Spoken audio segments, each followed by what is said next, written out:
When the gates of hell opened, countless demons surged out from within. They slaughtered humanity like livestock.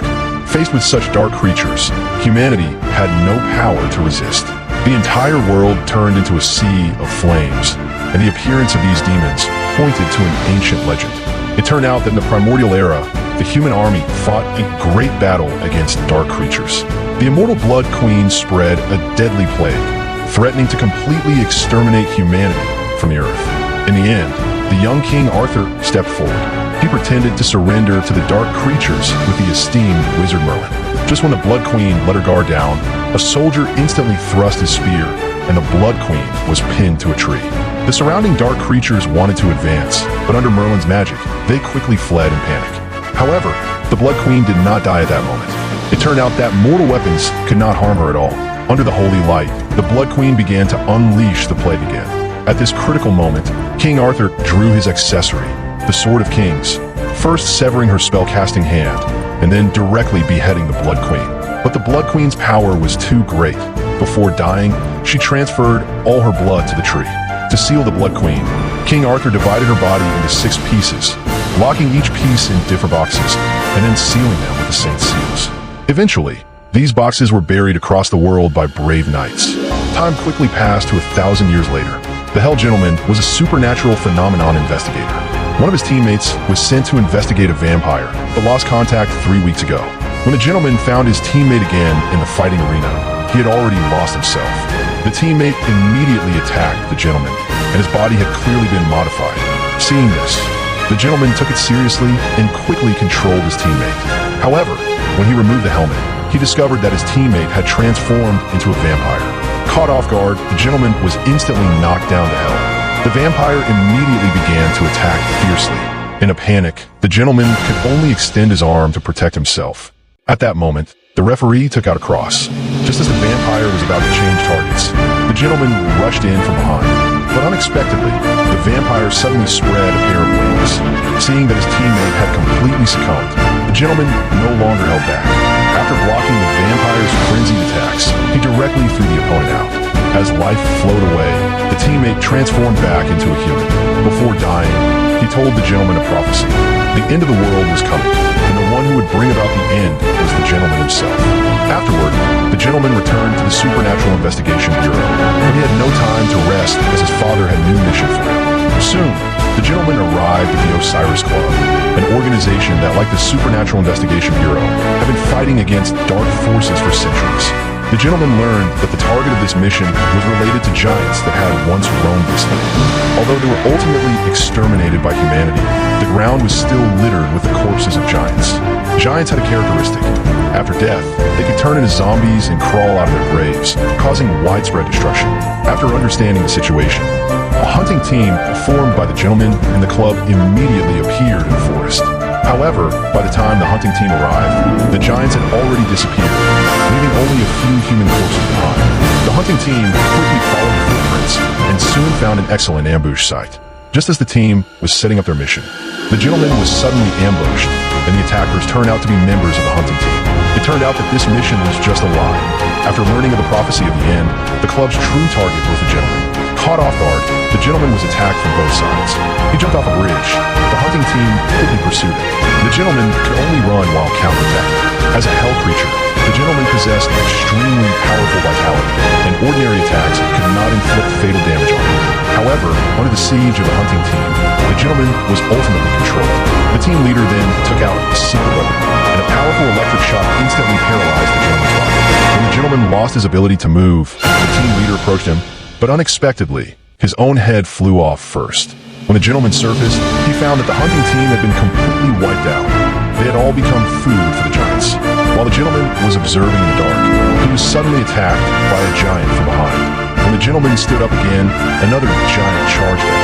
Facing the pincer attack from both sides, the gentleman picked up a tree and threw it, unexpectedly hitting the giant in the eye. Seeing this, the gentleman rushed up. Just as he raised his fist to beat the giant, other giants quickly came to support him. However, this giant seemed rather foolish. The axe he swung accidentally killed one of his own kind. Just as the gentleman narrowly escaped a disaster, he was suddenly knocked away by a hammer. Before the gentleman could regain his footing, another giant charged him. After dodging the giant's hand attack, the gentleman immediately began to counterattack. His mechanical right hand possessed great strength, and with one punch, he sent the giant reeling. He then punched the giant's eye, and the giant quickly lost its balance, its massive body beginning to fall. Seeing this, the gentleman immediately picked up a large tree, and in the next second, the giant was pierced through the body.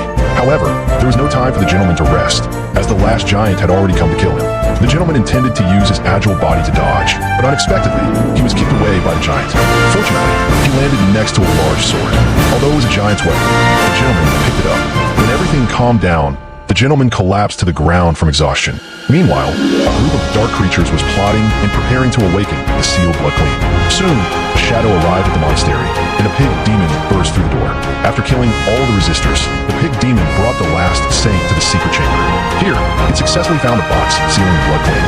However, to break the seal, the saint had to recite the incantation personally. Seeing that the saint was unwilling to submit, the pig demon directly tore out her tongue and then placed it in its own mouth. As the pig demon recited the incantation in a human voice, the seal on the box was finally broken. Inside, the Blood Queen, who had been asleep for 1,000 years, officially awakened. With the pig demon's efforts, she found more and more of the Blood Queen's body. Meanwhile, the gentleman also woke up, saved by his good friend, the psychic girl Eliza. Shortly after, his father also arrived to stop the Blood Queen's resurrection. He brought the gentleman a new companion, a shapeshifter named Daniel. The group immediately began to act. Next, they needed to return to the Osiris Club, where part of the Blood Queen's body was preserved. However, when the group arrived at the graveyard, they found it had already been slaughtered. Fortunately, with Eliza's psychic ability, they saw the spirit of the club leader. At this moment, everyone learned that the Blood Queen had been searching for a king. If successful, the end would come here. The fearful spirit had not revealed more information before disappearing. At this time, strange sounds came from inside. The gentleman rushed over, only to find that the pig demon had not yet left. With a punch, the gentleman shattered the box, and the last arm of the Blood Queen fell out. The gentleman immediately controlled the pig demon. However, at that moment, the Blood Queen's phantom suddenly appeared. But the Blood Queen did not attack, because she saw the dark power hidden within the gentleman. The Blood Queen invited the gentleman to become her king, so they could rule the world together. Just as the gentleman was at a loss, the colonel's voice timely awakened him. Seeing this, the Blood Queen immediately vanished, taking the pig demon with her. However, this trip was not without gains, as the gentleman learned the pig demon's identity. It turned out that 20 years ago, this pig demon had disguised itself as Eliza to stay in the human world. In the end, it was exposed by the gentleman, and the pig demon had to escape into the chimney to avoid disaster. Under the gentleman's threat, she had no choice but to return to real Eliza. Because the gentleman had destroyed her human record, the pig demon now sought to resurrect the Blood Queen to deal with the gentleman. This woman had once been torn apart by 5 horses, but now she had gathered all her bodies, and, through an ancient ritual, the woman was revived again. As the once most powerful Blood Queen, she would begin her revenge. Meanwhile, the gentleman returned to his homeland, but soon had a dispute with his father. It turned out that at the Osiris Club, the gentleman inadvertently learned about his own identity. As World War II was about to end, the Nazis wanted to use their last resort to reverse the situation. They sent troops from the Allies to arrive in time. After defeating all enemies, they saw a creature crawling out of hell, which was the demon from the gentleman's child. In the end, the Blum did not kill him, but raised this child from hell. However, the gentleman began to doubt, believing that Blum was raising him only to turn him into a weapon, not out of true love. After saying this, the gentleman slammed the door and, as he entered the elevator, found himself in fog. Soon, a wooden house with legs approached. The gentleman immediately realized this was Yaga Baba, who had pulled him into an illusion. Yaga was a witch who specialized in eating children. The gentleman had once blinded one of her eyes, and now Yaga wanted to make a deal with the gentleman. If she was willing to give up one of her eyes, she could reveal the Blood Queen's location. The gentleman pretended to agree, but once she got the information about the Blood Queen, he immediately wanted to back out. It turned out that their deal had no agreed-upon time for fulfillment. Seeing this, Yaga became furious and attacked the gentleman recklessly. Although her form was bizarre, she was still no match for the gentleman. Just as the gentleman was about to strike, Yaga quickly recited an incantation, and the wooden house collapsed, throwing the gentleman out. When the gentleman fell from the wooden house, she returned to his father's office. Now she knew the Blood Queen's location. The gentleman immediately rushed over with his teammates. Meanwhile, the Blood Queen had also arrived at Pendle Mountain, where she had been killed and dismembered under this tree. The Blood Queen first used a sharp blade to cut the tree bark and then sliced her own arm. Now she wanted to retrieve the blood she had stored here 1,000 years ago. As all the blood returned to her body, the wounds on the Blood Queen began to heal. She finally regained her full power. With the Blood Queen's seal broken, the dark creatures that had been sealed with her were finally free. These demons all bowed at the Blood Queen's feet to welcome their queen's return. At the same time, the gentleman also arrived. When the plane successfully landed, the group immediately rushed toward the mountaintop. However, they'd already been trapped by the Blood Queen's influence. Countless kings began to rise from the ground, fearlessly charging at the small team. Seeing that the team was completely entangled by these kings, the colonel decided that he and Eliza would hold off the enemies while the gentleman broke through to stop the Blood Queen. When the gentleman reached the mountaintop, he immediately launched a surprise attack. The surrounding dark creatures all fled.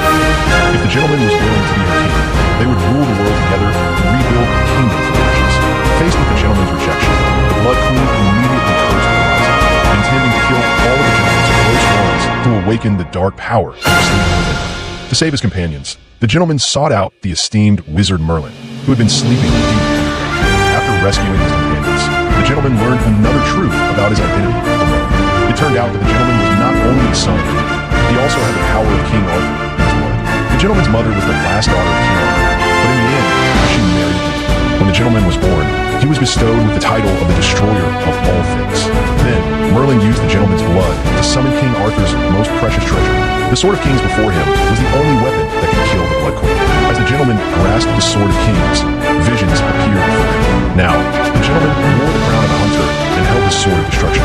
A massive fire dragon was soaring towards the heavens. While on the ground, human cities had been completely destroyed.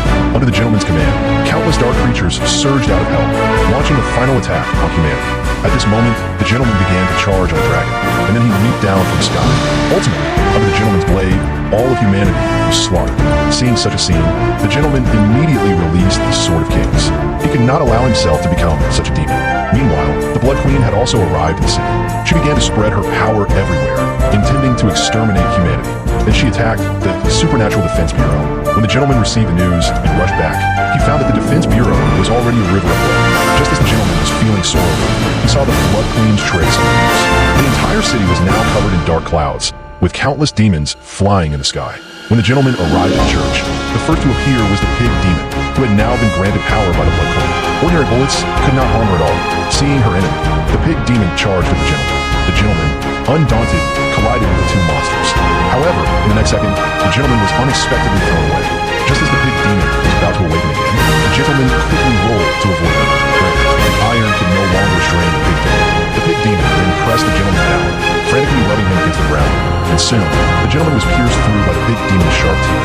The gentleman was utterly unable to fight back. At this moment, the colonel decided to stop him. As he injected the genetic seed, his body began to change. First, his palms grew powerful claws, and then, amidst his painful roars, his body rapidly transformed. In just a few seconds, the colonel completely turned into a beast. He immediately attacked the pig demon, who was caught off guard and knocked to the ground. However, the pig demon's power was too strong, and soon the colonel was sent flying.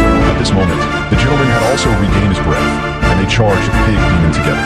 However, even with the gentleman and the colonel joining forces, they were still no match for the pig demon. The colonel was quickly knocked unconscious, and the gentleman barely held on for 2 moves before he was also knocked out. Finally, the pig demon lifted a large stone, and just as she was about to smash the gentleman into a pulp, the Blood Queen reappeared. It turned out that her purpose was only to force the gentleman into a corner, not to truly kill him. Seeing that the pig demon still wanted to oppose her, the Blood Queen directly withdrew the power she had granted her. The pig demon's body immediately began to shrink, ultimately devolving into a pigman. Then, the Blood Queen attacked the gentleman again, using magic to smash him to the ground. Here, the Sword of Kings was hidden. It turned out that this was King Arthur's tomb. No matter how the Blood Queen captured the gentleman, he was unwilling to draw the Sword of Kings. Seeing her will so firm, the Blood Queen, along with the opening of the gates of hell, countless demons began to emerge from the ground. They immediately launched a massacre against humanity.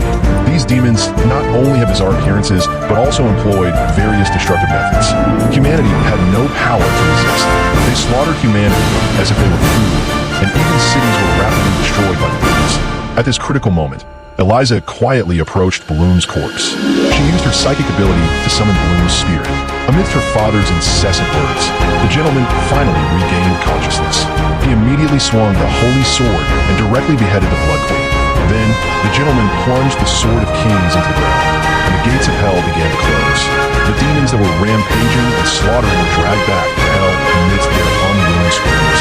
When everything returned to calm, the gentleman decisively broke the double feet on his head. He then grabbed the blood and directly threw it into the visage of hell. This time, he would no longer have the chance to be removed.